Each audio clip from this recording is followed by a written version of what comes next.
going to get hurt? We're all adults here. On the other side of the door. We're calling the police. There's somebody on the other side of the door, and you're going to harm them. This is illegal, yes. You're protesting the door. I love when white people tell me what's illegal. My name is Aidan Jonah, managing editor of the Canada Files, and I covered a rally to oppose the invasion of the Wet'suwet'en Nation, the unceded territory that the RCMP was organized. So this was an event with a couple hundred people attending. There was clear signs of anger, there's clear signs of frustration with the colonial practices, the RCMP, the Canadian government, John Horgan's BC NDP government, all colonial governments which are infringing upon the rights of First Nations. So the protesters assembled around 11 in the morning, and for about half an hour there were a variety of speeches, chants, and just chances for people to speak their mind on the mic. CBC will have this companies that are supposedly woke, or whatever names people give them, they're not televising this. Shame! Shame! Climate justice is what we need! Not billionaires and corporate greed! Not billionaires and corporate greed! Climate justice is what we need! Climate justice is what we need! Not billionaires and corporate greed! Not billionaires and corporate greed! RCMP! How do you spell racist? RCMP! How do you spell racist? RCMP! Tar sands kill! Pipelines fill! Tar sands kill! Pipelines fill! Tar sands kill! Pipelines fill! Hi, my name is Kendall. I'm a settler ally with Fridays for Future, and I'm going to read some words from Cricket Guest, who is Anishinaabe Métis. She's a climate activist and a human rights activist with Fridays for Future. Right now, in the Wet'suwet'en territory, Indigenous people are facing the reality that armed forces could raid their territories at any moment.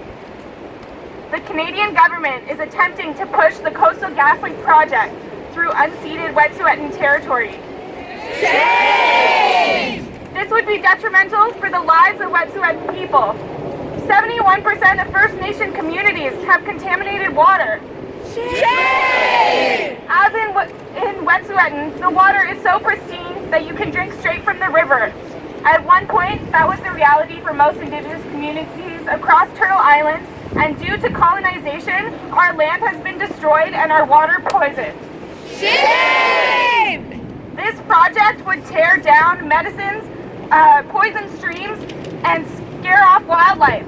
This is Indigenous genocide. Shame! The Wet'suwet'en people resisting this pipeline is them resisting the long-standing narrative of Canada's slow genocide of Indigenous people. And yet, January 7th, 2019, with Indigenous women and children on the RCMP violently raided the Wet'suwet'en territory. And they are doing so again. Shame! Canada claims to be the land of the free, but what about this is free? They arrested Indigenous youth and women on the grounds of trespassing, yet failed to acknowledge that the Wet'suwet'en people have never ceded their lands. So around the 11:30, 11:40 mark, the march began, and as you can see with the footage, that there were large amounts of people, and there was a large amount of support for this. They marched all the way from Queen's Park, through some park paths, down Spadina Street, and they got to 344 Queen Avenue, where that is Chrystia Freeland's office. We're gonna shut this invasion down! We're gonna shut this invasion down! I hear the voice of my great-granddaughter! I hear the voice of my great-granddaughter! Saying get off the land now! Saying get off the land now! Stand up, fight back! When native rights are under attack, what do we do? Stand up, fight back! Pipelines on stolen land! No pipelines! No pipelines! No pipelines on stolen land! These are people with danger! Get up your corner! Look at all these people! Look! Look!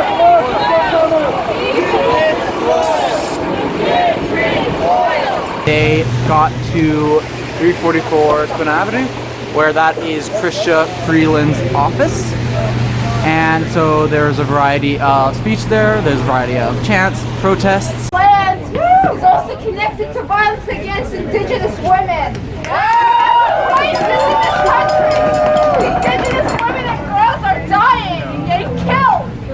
And we need to do something and stand in solidarity with those lives.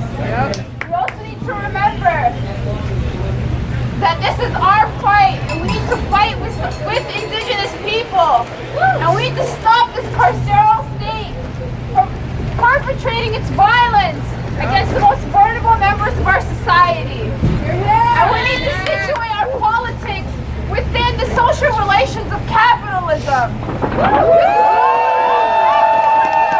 It's all about extraction and making money.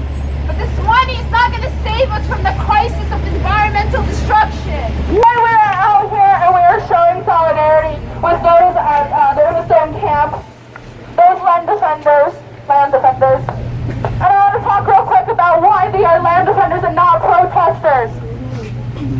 Protesters are people that see injustices that are happening in the world and go out to stop it.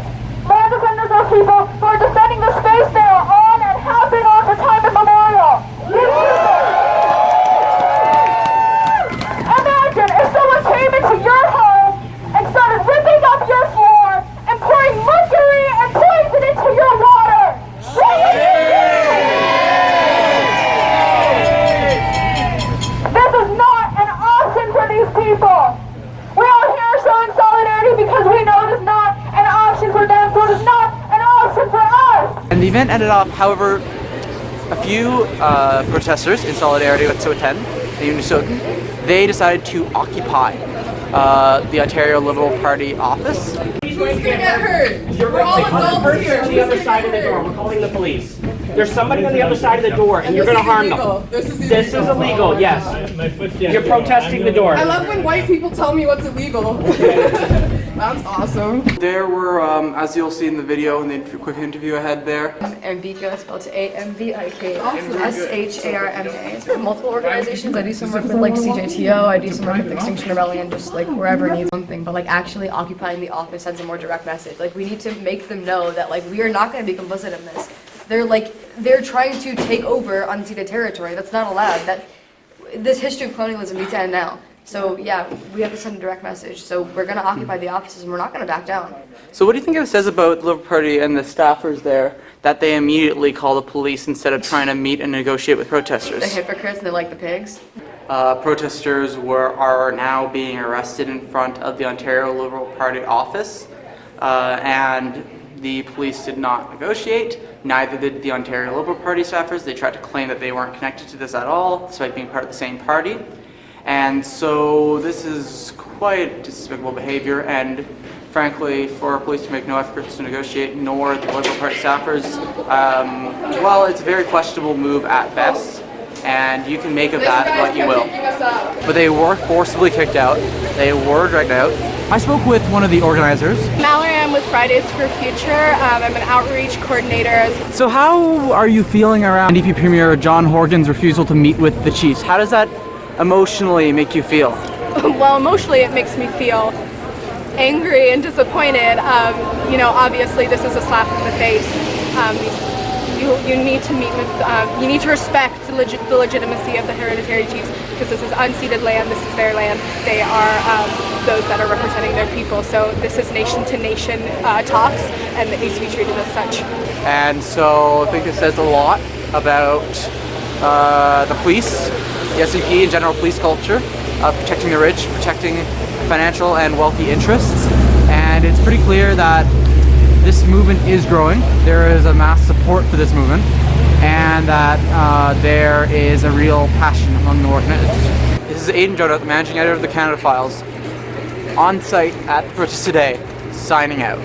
So, if you enjoyed this video and you want to have more Canada Files content in the future, go and subscribe to this YouTube channel, give it a like on the video, go and click on that notification bell so you can get a notification whenever new videos come out. And if you want more of the written content as well on the site, all you need to do is go to www.thecanadafiles.com and go sign up for the newsletter there, and you won't ever miss any of our content. Thanks so much for watching. See you guys.